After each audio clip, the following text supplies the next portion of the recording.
செங்கல்பட்டு மாவட்டம் பழைய மகாபலிபுரம் சாலையில் அமைந்துள்ளது பண்டிதமேடு கிராமம். இந்த பகுதியைச் சேர்ந்தவர்கள் அதிக அளவில் ஆடு மாடுகளை வளர்த்து வருவது வழக்கம்.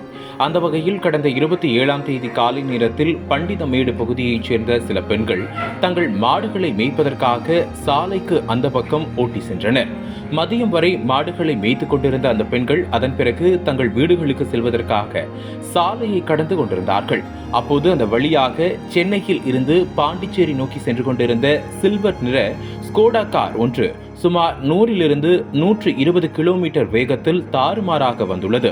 இதனிடையே மாடுகளை ஓட்டி வந்த பெண்கள் சாலையை கடக்கும்போது திடீரென ஓட்டுநரின் கட்டுப்பாட்டை இழந்த கார் அவர்கள் மீது பயங்கர வேகத்தில் மோதியது. நொடியில் நடந்த இந்த கோர விபத்தில் சிக்கிய 5 பெண்களும் நாலாபுரமும் தூக்கி வீசப்பட்டனர்.